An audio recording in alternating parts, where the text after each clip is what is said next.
Where are we going today, Beth? We're going to England. I'm so excited. Do you have an appointment with the king? Don't I wish? No, we're going to see mostly the countryside of England. We're going to London, but we're going to drive right out of there. This is probably going to be one of our biggest trips of the year, if not the biggest trip. So I'm really excited. We took a shuttle to the Denver airport and headed to the United Lounge before boarding for London. Found out there are only 75 in this section. So we have room. Economy, yeah. What else do we fly? As soon as we get airborne, we're going to try to go to sleep. We're on an app called Time Shifter that walks us through the best way to get over jet lag as quickly as possible. And we'll tell you if it works. We arrived the next morning expecting to get to Oxford early, but had a bit of a delay. Here's our room in Oxford. Yeah. What a day it has been. We're exhausted. We may be smiling, but we are really tired. Really tired.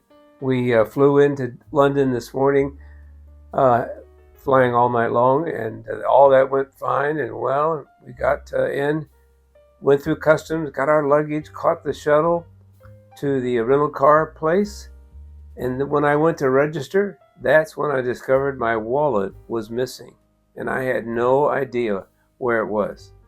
And we didn't know if it had been stolen or lost or what. I had to sign up for the car. I thought I was going to be driving on the left side of the road all over England. So finally we caught a shuttle back to the airport, and on the way someone called and said, "We found your wallet." Yeah. Do you have it? Oh! Okay, so level 5 D. We're back, and so much earlier than we thought. What Yes. did you do? I don't know exactly what, but I lost my wallet on the plane. Oh, I was so relieved. And then we're exhausted because the drive up to Oxford was crazy. We've heard about these roundabouts in England. Well, we got to experience them firsthand today. Oh my goodness, it is amazing. We were never in the right lane at the right time. How many times we missed our turn and had to go 3 or 4 miles down the road and back again. I think it's the first time I understand why people actually take a tour. And have somebody else drive. Right, Yeah. right. Makes sense. Well, anyway, we're tired tonight. We're going to go get some food, and then we're going to turn in early so we can be refreshed for tomorrow. We made it to Oxford. We're glad. We were advised to catch a bus from a nearby car park to the city center.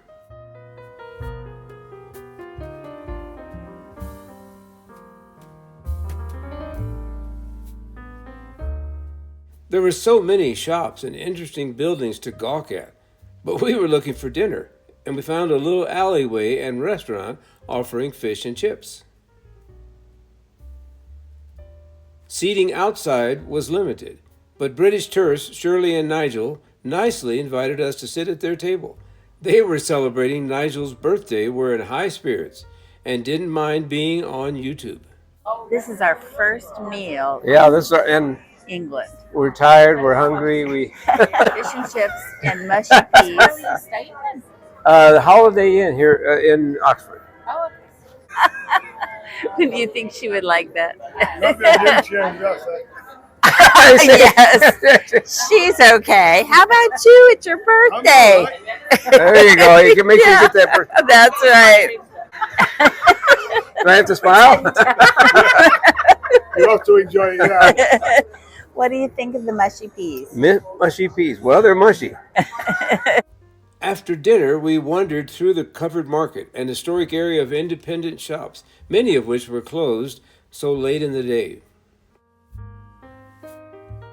We made note of a cute coffee and pastry shop and another restaurant, the Ivy, that looked like places we might like to visit another day. One college student invited us to peek inside her college, which she proclaimed the friendliest. You want to take a picture? Sure, thank you. Thank you. What is it? This is Brazenose College. Continuing our stroll, we spied England's first round library. the Radcliffe camera, built in the 1700s in a Baroque style, flanked by Brasenose College on the left or the west and All Souls College on the east. Though not open to the public, the popular Oxford icon can be viewed on special tours and is used by university students and library card holders. All Souls is a graduate college only.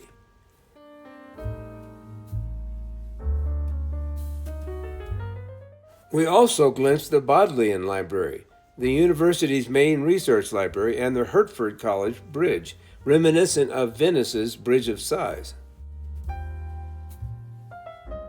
We then headed back to our hotel for a good night's sleep, proving our jet lag app had worked, and took the bus downtown again the next day. We were dropped near a modern mall, Westgate Shopping Center, and advised we'd find breakfast on the roof. This is kind of interesting. I like to shop at TJ Maxx. They have something called TK Maxx. This is what we stumbled on. Really pretty area at this shopping center. Oxford is known as the City of Dreaming Spires. We could see evidence of it from the mall's top-level views. And we also found breakfast. Look at this beautiful English weather. Our first breakfast. Oxford, Scrambled eggs on toast. half a Benedict with potatoes, one of which is just as superior.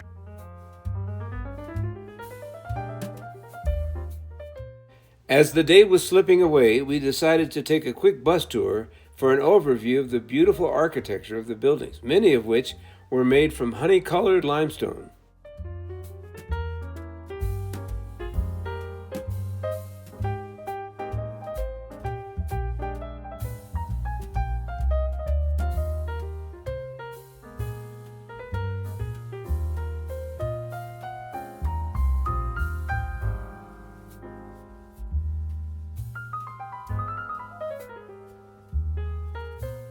At Sir Christopher Wren's masterpiece, Sheldon Theatre, we viewed weird carved heads, often called emperor heads, though their history is largely unknown.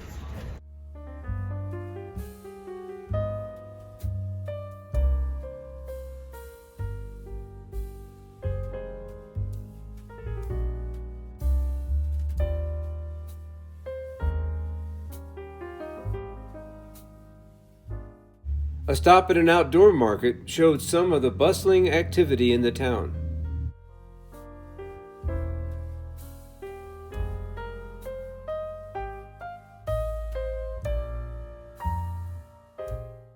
Christ Church College, with its great hall, which provided inspiration for Hogwarts of Harry Potter movies, and Magdalen College, where C.S. Lewis was a don, are just two of many spectacular colleges in the city. Back on foot, we asked for directions from a woman who turned out to be both American and an Oxford student. So Oxford is made up of, I think, around 44 colleges and permanent private halls. And so I'm a student at Wycliffe Hall, which is an evangelical Christian college here, and have the opportunity to study Wycliffe, theology. of course. Yes. Right? Because that would be, translators, Wycliffe translate. Yeah, and the Wycliffe translators are, I think, still harken back to, I think it's John Wycliffe. And then certainly very dedicated to the study of Scripture and making sure that Scripture is accessible for everyone. Right. What year is this for you? How long are you in that? So it's a great question. However long the Lord has me here. Yeah, that's a good answer. But I had intended to come for 1 year, even though I'm enrolled in actually a 3-year degree program.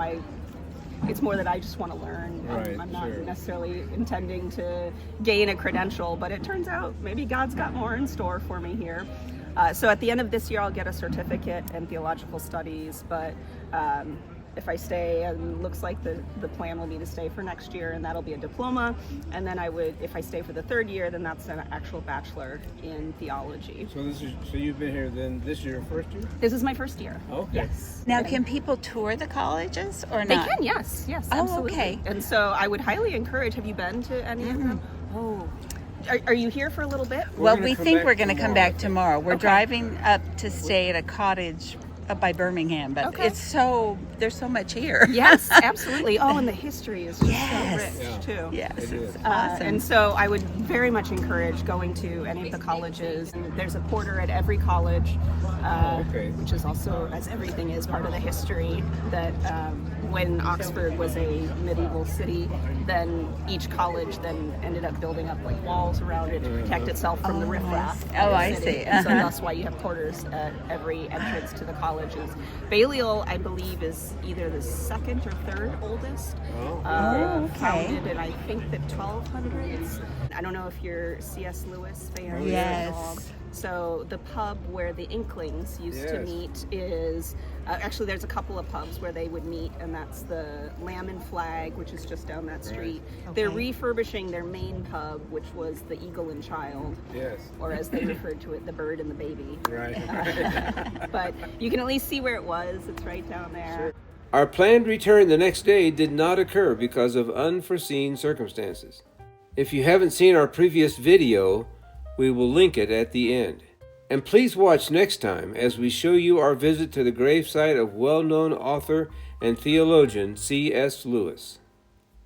Thanks so much for watching.